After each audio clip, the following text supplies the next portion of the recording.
નમસ્કાર, દૂરદર્શનના હવામાન સમાચારમાં આપનું સ્વાગત છે। હાલ રાજ્યમાં સાર્વત્રિક વરસાદ વરસી રહ્યો છે। રાજ્યમાં આજે સવારથી 24 તાલુકામાં વરસાદ નોંધાયો છે, જેમાં તાપીના ઉચ્ચલમાં સૌથી વધુ 2.5 ઇંચ જેટલો વરસાદ છે।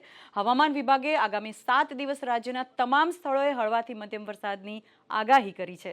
આજે સુરત, નવસારી, વલસાડ, દમણ અને દાદરાનગર હવેલીમાં ભારેથી અતિભારે વરસાદની સાથે રેડ એલર્ટ આપવામાં આવ્યું છે, જ્યારે પંચમહાલ, દાહોદ, છોટાઉદેપુર, વડોદરા, નર્મદા, ભરૂચ, ડાંગ અને તાપીમાં ભારે વરસાદના કારણે ઓરેન્જ એલર્ટ આપવામાં આવ્યું છે।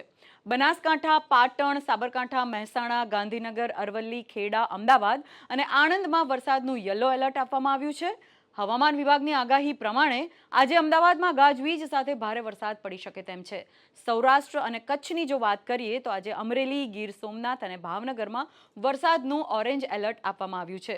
સુરેન્દ્રનગર, રાજકોટ, પોરબંદર, જૂનાગઢ, બોટાદ અને દીવ માટે વરસાદનું યલો એલર્ટ આપવામાં આવેલું છે। હવામાન વિભાગે ચેતવણી આપી છે કે આગામી 4 દિવસ સમગ્ર રાજ્યમાં ગાજવીજ સાથે વરસાદ પડી શકે તેમ છે। હવામાન વિભાગના કહેવા પ્રમાણે શિયર ઝોન અને ઓફશોર ટફના લીધે ગુજરાતના વિવિધ સ્થળોએ ભારે વરસાદ પડી રહ્યો છે। હાલ રાજ્યમાં દક્ષિણ ગુજરાત અને સૌરાષ્ટ્રમાં સારો વરસાદ પડી રહ્યો છે, જેના લીધે કેટલાક નદી નાળામાં પૂરની પરિસ્થિતિ આવી છે, તો ડેમ પણ ઓવરફ્લો થઈ રહ્યા છે। સારા વરસાદથી ધરતીના તાતમાં પણ હર્ષની લાગણી છે।